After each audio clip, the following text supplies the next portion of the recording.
I'm a happy fan, baby. I'm a happy fan, baby.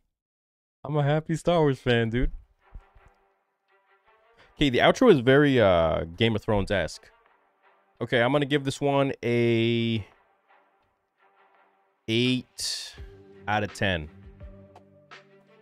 8.2. 8.2. 8.2. Let's get a little fancy with it. 8.2. Okay. Beginning, a little bit slow, but it was opening up the story for Sabine training, okay? So I would have to say that there's a lot of people who are going to be really pissed off because they haven't watched my videos, first of all, okay? Where I've literally, like a few months ago, even made a video on this topic where George had said that everyone in the Star Wars galaxy is Force sensitive. Everybody, every single person, even Watto. If you remember this video I made, please spam one. Let me see the real OGs in the chat right now. Because I made this video. It didn't get many views because no one cares about the lore stuff, but now they're going to care.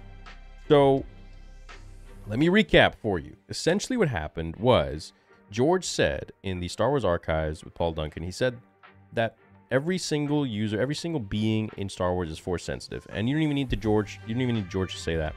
You just can watch The Empire Strikes Back. The Force is in everything. It's in you, it's in The Rock, it's in everything. Okay, shout out to all you guys who actually watched that video, okay? And some of you hopefully aren't capping. Bussin' for real on God. What?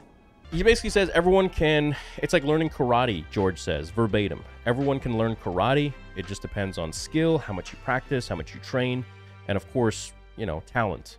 So like Anakin, for example, extremely talented, and he trained not as much as, let's say, Obi-Wan Kenobi, but he was on par with Obi-Wan, if anything, more powerful. Nick Gillard came up with a power system where he gave each Jedi different powers and Sith different powers. Both Yoda and Sidious were at a 9. Anakin was at a, I believe, 7 at the time of Revenge of the Sith, and Obi-Wan was at a 7. Once Anakin went to the dark side, he jumped a level and passed, and he jumped up to level 9, I believe it was, or something like that. He skipped the complete level. So obviously you skip some stuff in that training, but you achieve a new level. Like you dark side, right? You're more powerful, but you're unbalanced, like Ahsoka said. So everything here is literally just verbatim what George has said years and years and years ago. But I know a lot of people are gonna have a big problem with it. But it's literally what's been in Star Wars since the original trilogy. So yeah, I mean, they're like, it literally since the old days. Plug. It's been there. And George has said it a million times. So Watto, even, for example, could be a Jedi. He might be a shit Jedi. He may be absolute trash. But if he trained, you know, it's just a matter of training. If you want to put yourself in that discipline, that you could be a Jedi as well.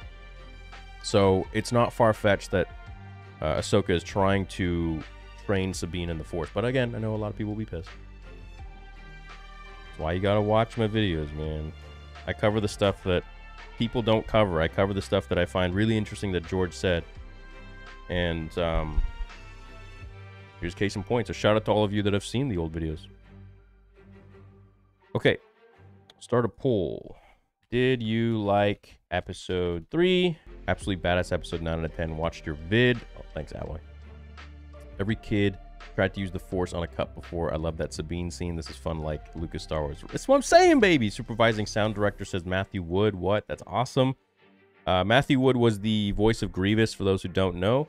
George Lucas was the cough. He's also all the battle droids. Oh, damn. 10,100 people. What's up?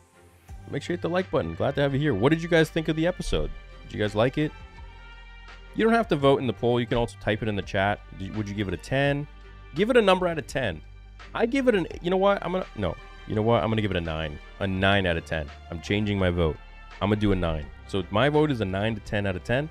Some people giving it a 7 to 8. So 52% give it a 7 to 8 out of 10. I give this one a 9 because simply the lore. The explanation that everyone can use the Force. Bro, I am a very, very happy fan right now. You have no idea. Nobody can tell me otherwise. About time we get some good Star Wars. Sheesh. Finally. We passed the 3rd episode curse, man. I feel like every 3rd episode of every show is just, you know, lackluster. This was great. Sam Witwer was an additional voice in credits. If he ain't Starkiller, then I'm Padme Amidala.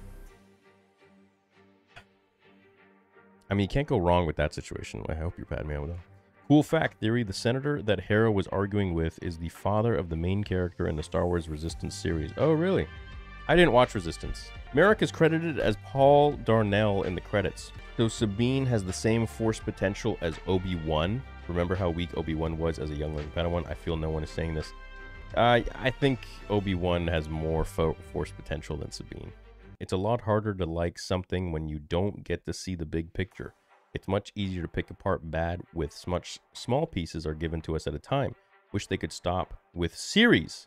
This is Star Wars, says Patrick. I feel like so many people don't really watch the lore stuff. And it's just really heartwarming that like lore stuff is now going to come back.